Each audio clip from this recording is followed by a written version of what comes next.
I continue the process, what I call the Semaj Mind Spa. Each morning I set out at sunrise. I first do my in house meditation, then I hit the road to do my walking meditation. It's incredibly, when you walk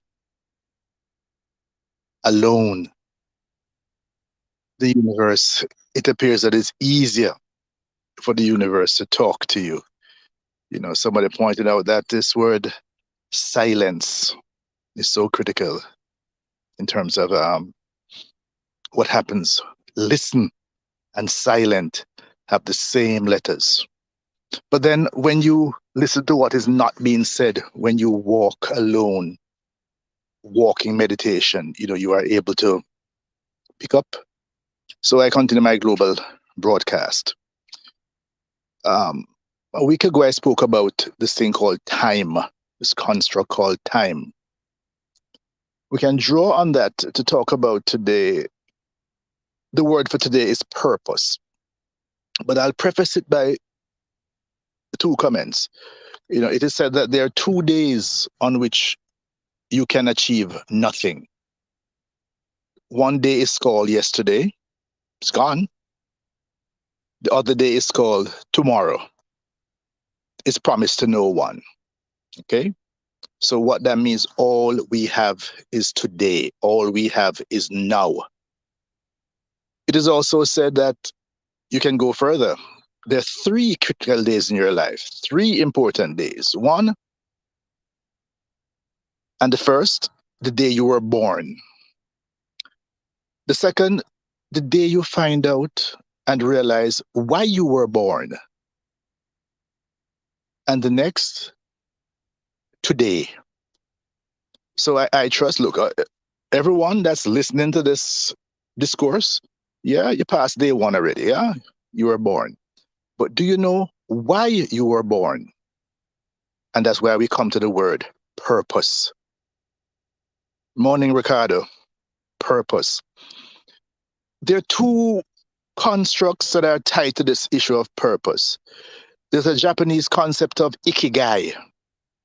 Ikigai, where you combine 4 important things. You're doing something that you love. You're doing something that you're good at. You're doing something that the world wants. You're doing something that you can get paid for. What's wrong with that, folks? Why settle for less? Many of you are getting ready to go to work at something you can't stand, but it pays the bills. Many of you are working at things that you love the money, but you hate what you do. Many of you are struggling at things that nobody wants it. So why not go for the sweet spot? The Japanese call it ikigai. Are you doing something that the world wants? Are you doing something that you're good at? Are you doing something that you can get paid for? You get to that sweet spot. If we take one more construct, the Sanskrit construct of dharma. It's important, it's interesting that everyone knows the construct karma. But for me, the more important thing is the construct dharma. What dharma says is that every one of us are unique. There's one of you. You are here for a purpose. Sometimes it can be more than one purpose because we can have multiple purpose. No, here's where it gets sticky. Your first job is to figure out what is your purpose. And then your second job is to get paid for it. Figure out what can you do with that purpose. Let me give you a silly example. Say you figure out and you convince yourself your purpose is to spit and spit far. All right, great. But you can't just walk around spitting. That's unsanitary. You got to figure out a way now how to get paid for spitting. So, can you spit out fires? Can you create an attraction where people can come and watch you spit and pay money? This is really what it's all about. purpose. Purpose. You know, one important things about, we talked about work yesterday. The whole education and socialization process is to expose children sufficiently so that out of exposure, they can develop interest. And out of interest, they can build competence. So if no one has ever exposed you to something, how will you know that you're good at it? How will you know that you can do it? Hmm? How will you know? Your first job is to expose children. Now, a number of you listening, here's the problem you ran into. You grew up and you started to expand and distribute and consume before you secured your productive capacity. What do I mean by that? Some of you didn't finish school before you start having children. All right, some of you finish high school and then start having children right away. We can learn a lot from nature, you know. Birds make nests, and then in the nest they lay eggs, and then they raise their young. Too many of us start to have young while we're still living in our parents' home. You don't have the place to put them, you don't have, and before you know it, circumstances get worse. So you have 4 children, no father, because each one was a one night stand or a short, nothing was concretized. So just imagine in nature, a tree, the tree is growing, and you start reaping from the tree. You start seeing some little buds coming out, and you start reaping the buds, not allowing the tree to mature and so on. That's the problem. That is the problem.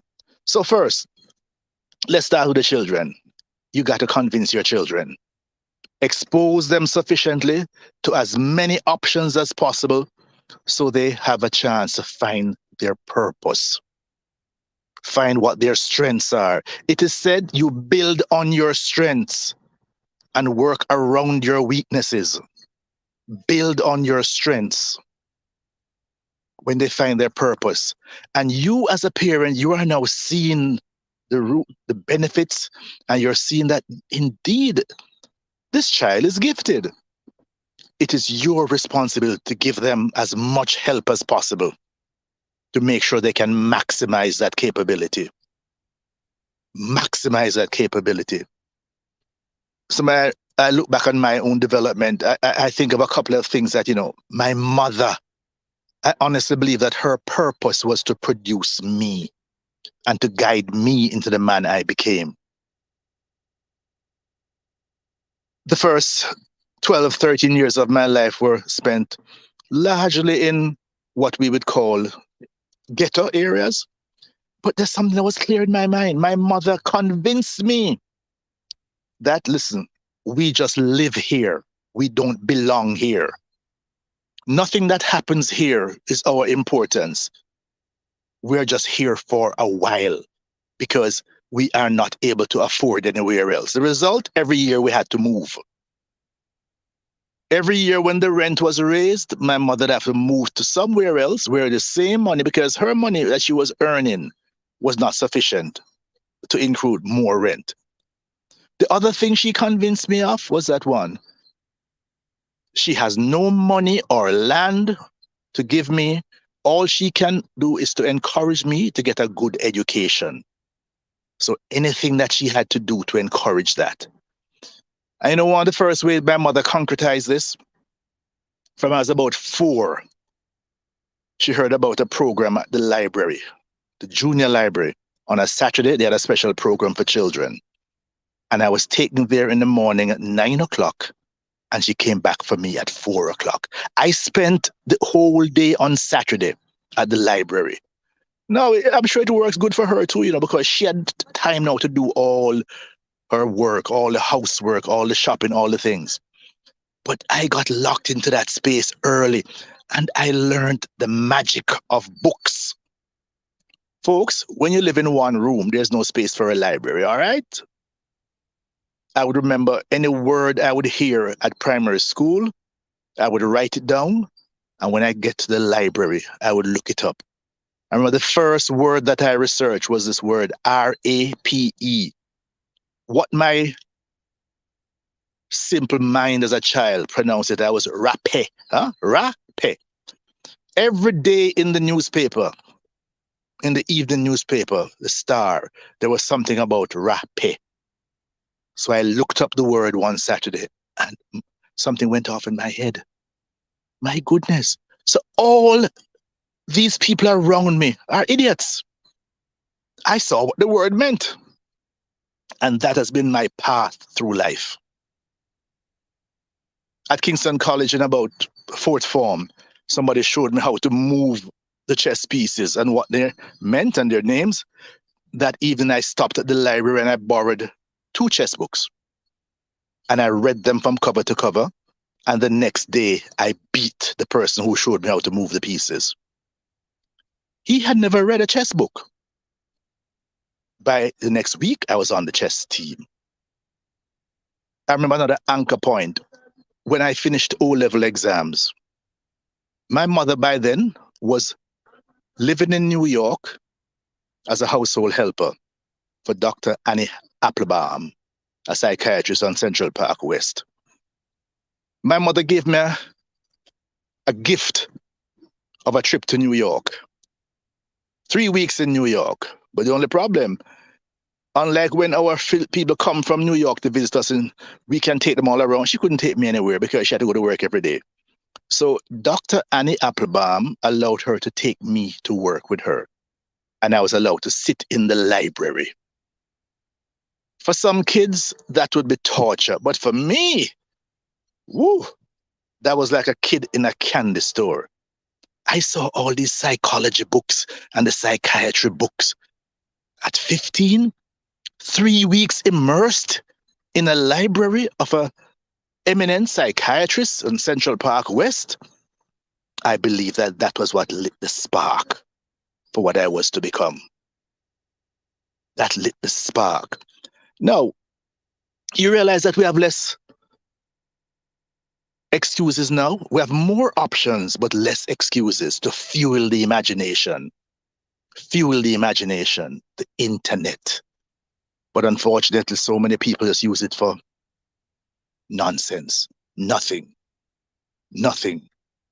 So, one, you owe it to your children to give them the chance to maximize their capability in some of the most basic way. You know the most basic thing I did? I made sure that my children, right after they could walk and move around, I made sure they learned how to swim. Something as basic as that. They learned how to swim. And everything my children say that they were interested in, I gave them a chance to try it. Sometimes it lasted 1 day, sometimes it lasted 1 week, sometimes it went much longer than that. But so they tried it. They tried it so that they could identify ultimately what their purpose is. You as adult, it is never too late to figure out your purpose. What am I doing here now? Living my purpose.